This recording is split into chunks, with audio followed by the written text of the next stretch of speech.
Salam sejahtera untuk kita semua. Selamat pagi, ya Ahobu. Yang terhormat, Bapak PLT Bupati Kabupaten Nias Barat. Yang saya hormati, Bapak Ibu Kadis dan Dewan Juri. Yang saya hormati, Bapak Ibu Panitia. Dan yang saya hormati, Bapak Ibu Dewan Juri. Perkenalkan, nama saya Melvan Jirantizai dan saat ini saya seorang pelajar kelas 11, tepatnya di SMK Negeri 2 Mandehe. Terima kasih banyak atas tantangan yang diberikan kepada saya untuk mengikuti lomba storytelling tingkat SMA, SMK, MA, dan umum se-Kabupaten Nias Barat yang diselenggarakan oleh Dinas Perpustakaan dan Arsip Kabupaten Nias Barat. Adapun yang menjadi tema storytelling saya yaitu membangun generasi muda gemar membaca. Nah, pada kesempatan ini saya mengangkat satu topik cerita yang berjudul 100 Heartbeats, The Race to Save Earth Mouse Endangered Species. Diterjemahkan ke dalam bahasa Indonesia, 100 detak jantung perlombaan untuk menyelamatkan spesies paling terancam punah di bumi. Pernahkah Anda mendengar ceritanya sebelumnya? Nah, teman-teman, saya terinspirasi mengambil topik cerita ini dari LCCN Lodge Golf dan dari Seven Suzuki, seorang aktivis lingkungan di Kanada yang membangun HCO pada usia 9 tahun. Baik, sekarang saya akan mulai menceritakannya dan tolong dengarkan saya baik-baik. Bayangkan sebuah dunia di mana setiap detak jantung terakhir dari spesies paling langka di bumi menjadi pertarungan antara hidup dan mati. Itulah esensi dari buku 100 Detak Jantung, sebuah buku karya Jeff Corwin yang penuh dengan kisah menyentuh tentang spesies yang berada di ambang kepunahan. Judul buku ini mengingatkan kita tentang betapa dekatnya banyaknya spesies dengan kehancuran total.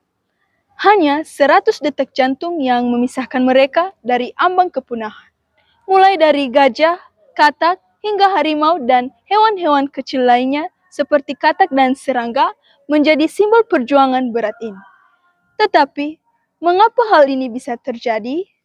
Mengungkap ancaman terbesar yang dihadapi oleh keanekaragaman hayati. Aktivitas manusia mulai dari perburuan liar, perdagangan ilegal, perusakan habitat, dan perubahan iklim dan polusi menjadi penyebab utama.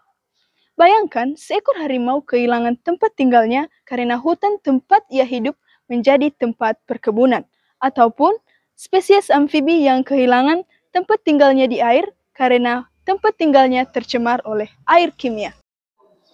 Namun, di balik kisah-kisah suram ini, kita menemukan secercah harapan. Jeff Corwin membawa kita bertemu dengan para pahlawan konservasi, mulai dari aktivis, ilmuwan, hingga komunitas lokal yang tanpa lelah terus menjaga dan melindungi spesies-spesies kita. Mereka bekerja keras bukan hanya untuk menyelamatkan hewan, tetapi juga untuk menjaga dan melindungi keseimbangan ekosistem yang penting bagi kehidupan kita manusia. Melalui buku ini, Corwin menyampaikan bahwa peran kita sangatlah penting untuk menyelamatkan bumi. Dengan melindungi habitat, mengurangi konsumsi berlebihan, mendukung hukum konservasi, dan meningkatkan kesadaran, maka percayalah kita dapat membuat suatu perbedaan. Ini bukanlah hanya tugas ilmuwan ataupun pemerintah, melainkan tanggung jawab setiap manusia. Menurut saya, buku dengan 320 halaman karya Jeff Corwin ini begitu menarik, mudah dipahami dan bersifat edukatif, di mana walaupun menghadirkan ancaman yang serius, buku 100 Detak Jantung bukan hanya tentang kepunahan, melainkan ini adalah sebuah pesan untuk bertindak dan pesan optimis bahwa kita masih memiliki banyak waktu untuk menyelamatkan keanekaragaman hayati di bumi kita ini. Kita tidak tahu bagaimana cara mengembalikan ikan-ikan salmon ke sungai asalnya. Kita juga tidak tahu bagaimana cara mengembalikan hewan-hewan yang sudah punah. Dan kita juga tidak bisa memperbaiki dan mengulang kembali hutan-hutan tropis yang sekarang telah menjadi gundul dan gersang. Oleh karena itu, karena kita tidak tahu bagaimana cara memperbaikinya, maka mulai sekarang berhentilah merusakinya. Bumi ini adalah rumah kita bersama. Jika kita kehilangan salah satu spesies, maka kita akan kehilangan salah satu keajaiban alam.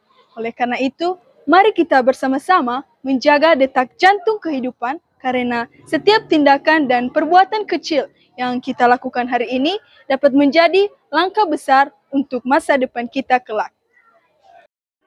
Bapak, Ibu, dan saudara-saudari, demikian storytelling saya dan izinkan saya untuk berpantun sebelum menutup storytelling saya. Menteri Keuangan Ibu Sri Mulyani, Bu Widianti, Menteri Pariwisata, semoga storytelling ini dapat memberikan manfaat untuk kita semua. Terima kasih dan salam sejahtera untuk kita semua. Selamat pagi, Yahobu.